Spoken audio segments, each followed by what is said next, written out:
Good morning, everyone. First of all, welcome all in your second semester, MCOM Part 2, MCOM Part First, and our subject is indirect taxation. Okay, so in last semester, we were learn direct taxation in detail. So in direct taxation, we were learn basic of or introductory part of taxation, and it's five head.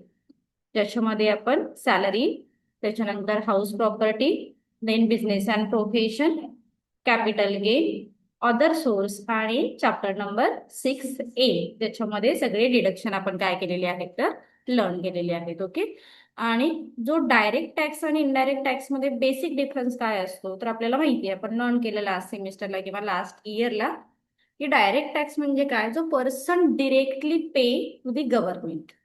त्याच्यामध्ये त्याच्या individual income मधून जो काही income मिळणार आहे त्याच्या ती सगळी टोटल करून त्याच्यावरती काही एक्झम्पशन असतात, काही लिमिटेशन असतात, काही डिडक्शन असतात. ओके, ह्या सगळी प्रोसेस कम्प्लीट करून एखादा इंडिव्हिज्युअल दॅट मीन्स असेसी काय करत असतो तर टॅक्स हे पे करत असतो. तर basically tax pay by a person, मग तो इनडायरेक्ट टॅक्स असेल किंवा डायरेक्ट टॅक्स असेल. आता इनडायरेक्ट टॅक्स मध्ये काय आहे तर जीएसटी आहे. GST that means goods and service tax. Okay, GST stand for goods and service tax. So goods and service tax कोण बरं पे करतं सांगा बरं. कंझ्युमर पे करत असतो, but consumer pay indirectly and businessman pay direct. Okay, कारण आपण ज्या वस्तू किंवा सेवा आपण घेतो किंवा आपण ज्या गुड्स बाय करतो, सर्व्हिसेस बाय करतो, त्याच्यावरती आपण टॅक्सेस पे करत असतो. आणि हे टॅक्सेस सगळे कलेक्ट करून एखादा बिझनेसमॅन काय करत असतो, गव्हर्नमेंटला हे टॅक्स पे करत असतो. That means as simple as that, direct tax or indirect tax pay by the any individual or consumer. बघूया आपण काय सांगितलंय. GST that means goods and service tax is a comprehensive multi-stage destination based indirect tax levied on the supply of goods and services. Comprehensive का म्हटलेलं आहे, कारण इथे फक्त एक स्पेसिफिक कॅटेगरी आहे का ज्याच्यावरती आपण टॅक्स पे करतोय, नाही, तर खूप साऱ्या गोष्टी आहेत ज्याच्यामध्ये गुड्स आहेत, सर्व्हिसेस आहेत, आणि याचं दोघांचं कॉम्बिनेशन असणार आहे. वेगवेगळ्या डेस्टिनेशन वरती, वेगवेगळ्या स्टेजेस वरती आपण काय करत असतो तर टॅक्स पे करत असतो. So it was implemented in India on 1 July 2017. Okay, so GST पहिल्यांदा कधी इंट्रोड्यूस झाला तर 1 जुलै 2017 ला जीएसटी इंट्रोड्यूस झालेला आहे under the goods and service tax act. म्हणजेच ऍक्ट सुद्धा कधी आहे तर 1 जुलै 2017. सो जीएसटी रिप्लेस, आता जीएसटी फक्त कोणत्या एका टॅक्सला रिप्लेस करून आलेला आहे का हो, नाही, तर GST replace multiple indirect taxes, म्हणजे बरेचसेच टॅक्सेस आहेत ते टॅक्सेस काय केलेले आहेत तर रिप्लेस करून ऑल ओव्हर इंडिया एकच टॅक्स अप्लाय होईल त्या उद्देशाने जीएसटी काय केलेला आहे तर इंट्रोड्यूस केलेला आहे. So GST replace multiple indirect taxes and created a unified tax system across India. म्हणजे ओव्हरऑल इंडियामध्ये एकच tax, one nation one tax, ह्या एक कोटेशन किंवा ह्या एका ब्रीद वाक्यावरून हा टॅक्स फेमस झालाय असं म्हणायला हरकत नाही. One nation one tax. So GST replace multiple tax. आणि त्याच्यामध्ये जर तुम्हाला फार आठवत असेल तर जुन्या वगैरे बुकमध्ये बघितलं असेल तर आपल्या महाराष्ट्राचा फेमस टॅक्स एमवॅट. ओके, जो एमवॅट काय आहे तर वेगवेगळ्या गुड्सवरती काय केला जायचं तर त्या पद्धतीने चार्ज केला जायचं. बघूया पुढे. नीड्स फॉर जीएसटी, का बरं जीएसटीची गरज पडली, जीएसटी का इंट्रोड्यूस झाला. So before GST India has multiple indirect taxes. आता बरेचसेच टॅक्सेस इंडियामध्ये बघायला मिळायचे, तर ते कोणते आहेत तर त्याच्यामध्ये आहे exercise duty, service tax, watt, CST, entry tax, octroi. Okay, असे बरेचसेच टॅक्स आहेत ते काय होते तर वेगवेगळ्या ठिकाणी एकाच प्रोडक्टसाठी पे सुद्धा करायला लागत होते. This created casting effect tax on tax, म्हणजे double taxation like that. Complex compliance different tax rate in a different state. म्हणजे जसं आता आपण म्हणतो की आपल्याला टॅक्स जर पे करायचं असेल तर पहिल्यांदा आपल्याला स्टेटला पे करावा लागतो. आणि अगेन सेम, जर स्टेटमध्ये जरी आपण ट्रान्झॅक्शन केलं किंवा स्टेटमध्ये जरी एखादी गुड्स बाय केली किंवा सर्व्हिसेस बाय केली, तरीही आपल्याला सेंट्रल टॅक्स काय करावा लागतो, पे करावा लागतो. आता ते सेमच इथे आहे, बट इथे आपल्याला सांगायचंय की आधीचा ओव्हरकम कमी करण्यासाठी आपण जीएसटी आणलेला आहे. So different tax rate in a different state. So all this things remove under GST. तर या सगळ्या गोष्टी रिमूव्ह केलेत असं सांगितलं जातं, but fact we all know, right? So to remove this problem, GST was introduce, one nation one tax.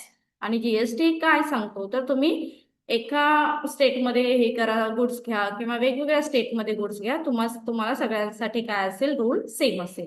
So सांगण्याचं intention काय आहे की तुम्ही फॉर एक्झाम्पल महाराष्ट्र किंवा कर्नाटक ह्या दोन्ही स्टेटमध्ये जरी काय केले, गुड्स सर्व्हिसेस सप्लाय केले, तरी तुम्हाला काय असणार आहे, टॅक्स सेम असेल. अगेन स्टेट चेंज झालं तरी टॅक्स सेम असेल. म्हणजे सीजीएसटी साठीचे रेट सेम आहेत, एसजीएसटी साठीचे रेट सेम आहेत. That's why here sed one nation one tax. Okay. Point number 3, constitutional background. GST was introduced through the 110th Constitutional Amendment Act 2017. MCQ साठी just लक्षात ठेवा की कॉन्स्टिट्यूशनल अमेंडमेंट इफेक्ट किती आहे, तर 101. So it leads to the formation of GST Council which recommend. तर GST काउन्सिलने काय काय रिकमेंड केलं, tax rate, exemption, thresholds, limit, policy decision, okay, etc. This GST Council is chaired by the Union Finance Minister. आपल्याला माहिती आहे की all things decided by Union Finance Minister. तो त्याचा चेअरपर्सन असेल. ओके. सो बेसिक फीचर काय आहे जीएसटीचे, so basic feature मध्ये असे, this is the destination based tax. म्हणजे जो पर्सन लास्टला जी सर्व्हिस घेईल तो बेसिकली एखाद्या प्रोडक्टचे टॅक्स काय करत असतो, तर पे करत असतो. Multi stage tax. Multi stage tax म्हणजे काय हो?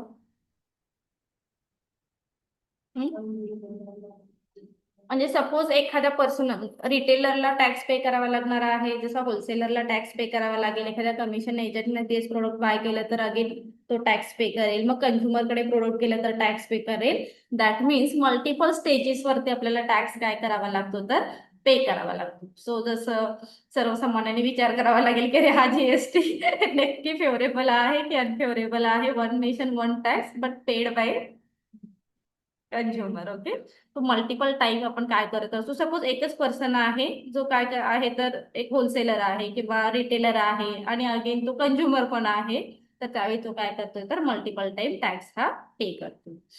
Input tax credit. आता हे आपण डिटेल लर्न करणारच आहोत की कशा पद्धतीने गव्हर्नमेंटला आपण टॅक्स काय करतोय, तर पे करतोय. एखादा जो सेलर आहे तो काय करतो, कंझ्युमर कडून टॅक्स घेतो आणि तो टॅक्स गव्हर्नमेंटला पे करतो. बट गव्हर्नमेंटला पे करण्याच्या आधी त्यांनी स्वतः गव्हर्नमेंटला ऍज अ कंझ्युमर म्हणून काही टॅक्स पे केलेला असतो. तर ह्याच्यामधला डिफरन्स काय करावा लागतो, इनपुट टॅक्स क्रेडिटमध्ये बॅलन्स करावा लागतो. We were already learn, but आपण पुढे जाऊन सुद्धा ह्या गोष्टी डिटेल बघणार आहोत. Online compliance system. तर ही जीएसटी पेमेंट सिस्टीम आहे, ही कशी आहे, तर ऑनलाईन कंप्लायन्स सिस्टीम आहे. कारण कुठेही ऑफलाईन सिस्टीम किंवा क्लॅरिटी आहे की आपल्याला किती टॅक्स वगैरे पे करावा लागणार आहे. Then dual model of GST, कारण इथे आपण दोन्ही टॅक्स पे करत असतो, सेंट्रल आणि स्टेट. टाइप्स ऑफ जीएसटी आपल्याला माहिती आहे, तर बेसिकली 4 याच्यामध्ये टाइप्स असणार आहेत. 4 types of GST, CGST, SGST, IGST आणि यूटीजीएसटी. ओके. सो सीजीजीएसटी असणार आहे, that means central GST. So जेव्हा आपण एका स्टेटमध्ये ट्रान्झॅक्शन करतो तेव्हा आपण सीजीएसटी काय करणार आहोत, तर अप्लाय करणार आहोत. त्याला आपण काय म्हणतोय, तर intra state supply. Then SGST असणार आहे स्टेटसाठी. ते हा सुद्धा, हे दोन्ही सुद्धा टॅक्स आपण इंट्रा स्टेटसाठी इम्प्लिमेंट करतो. आयजीएसटी कधी असेल, जेव्हा दोन वेगवेगळ्या स्टेटमध्ये आपण काय करणार आहोत, तर टॅक्स पे करणार आहोत, त्याला आपण इंटर स्टेट सप्लाय असं म्हणणार आहोत. आणि जेव्हा युनियन टेरिटरीसाठी असेल तेव्हा असणार आहे UTGST. Okay. So these are the 4 types of GST. Next, concept of supply under GST. So GST is levied on supply, not on manufacturer or sale. So basically supply includes. So हे पण आपण detail नंतर बघणारच आहोत. बस just heading सप्लायच्या under काय येणार आहे? When we sell our product, then transfer of product, exchange, lease, rental, disposal. Okay, ह्या सगळ्या गोष्टी जेव्हा एखाद्या ट्रान्झॅक्शनच्या अंडर होत आहेत तेव्हा आपण त्याला सप्लाय असं म्हणतो.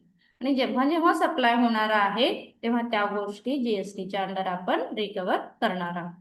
So supply must be. मग फक्त सेल होऊन चालेल का, किंवा ट्रान्सफर होऊन चालेल का, किंवा एक्सचेंज होऊन चालेल का, लीज, रेंटल, सेवच कॉन्सेप्ट असतात. ओके, डिस्पोजल होऊन चालेल का, तर सप्लाय मस्ट बी काय असणार आहे? For consideration. आता कन्सिडरेशन म्हणजे काय? Very good, law me learn केलेला आहे. समथिंग रिटर्न म्हणजे पैशाच्या स्वरूपात तुम्हाला त्याच्यामध्ये काहीतरी मिळणं मस्ट आहे. म्हणजे फक्त जसं गहू दिलेत आणि तांदूळ घेतलेत तेव्हा जीएसटी अप्लाय होणार नाही. बार्टर सिस्टीम मध्ये जीएसटी नाहीये. जिथे मॉनिटरी ट्रान्झॅक्शन असणं मस्ट आहे. For that means something return for a consideration आपण त्याला म्हणतोय. In the course of furtherance of businesses. Okay, अशा ह्या सगळ्या गोष्टी सुद्धा काय असणार आहेत तर मस्ट असतील. त्याला आपण सप्लाय असं म्हणू शकतो. नेक्स्ट पॉइंट आहे इनपुट टॅक्स क्रेडिट.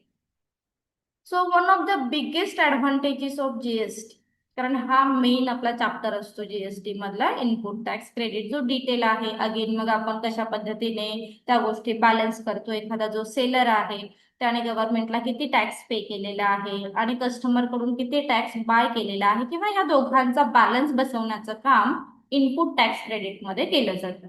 आणि मग जर गव्हर्नमेंटकडे एक्सेस पैसे असतील तर ते गव्हर्नमेंटकडून रिफंड घेतली जातात. आणि जर कमी असतील तर सेलर काय करत असतो? गव्हर्नमेंटला पैसे पे करत असतो. So it is all about input tax credit, जे आपण डिटेल लर्न करणार आहोत प्रॅक्टिकल प्रॉब्लेम मध्ये.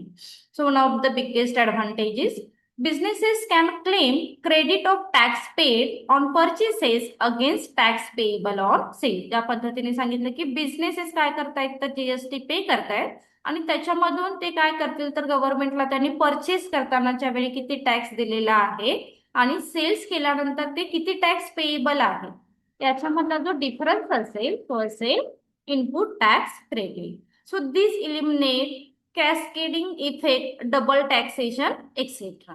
ओके, मग ऍडव्हान्टेजेस काय आहेत त्याचे? So basic remote tax cascading, increasing transparency, uniform tax structure, booster is easy of doing businesses, expand tax base, etc. etc. These are the advantages.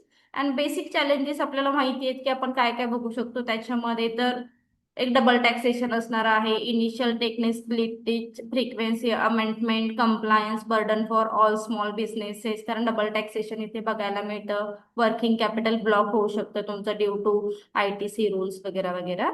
Okay, so these are the some challenges of GST. So फार एक basic इथे जास्त गोष्टी काय लक्षात ठेवायच्या आहेत आपल्याला, इनपुट टॅक्स क्रेडिट सिस्टीम कशी असणार आहे हे एक गोष्ट लक्षात ठेवायला लागेल. आणि त्याच्यानंतर हा जो टेबल आहे हा महत्वाचा असेल. याच्या व्यतिरिक्त फार काही नाहीये. म्हणजे इथे आपण काय बघतोय तर टाइप्स कोणते आहेत, कोणता टाइप कशाला अप्लाय होणार आहे. ओके, म्हणजे सीजीएसटी, एसजीएसटी, आता हे काही फार तुम्हाला सांगायला नको, ऑलरेडी आपण TY मध्ये डिटेल बघितलेला आहे. ठीक आहे, चालेल, थांबूया. We will continue tomorrow's lecture. Start करायचंय आपण. रजिस्ट्रेशन स्टार्ट करूया डिरेक्टली. रजिस्ट्रेशन मध्ये काही काही स्टेट लक्षात ठेवले, लिमिटेशन लक्षात ठेवले की directly who is person liable for registration under GST, हे फक्त आपल्याला तिथे कॅल्क्युलेट करायचं असतं. एक छोटा युनिट आहे तो आपण कंटिन्यू करूया फ्रॉम टुमॉरो. Okay, thank you.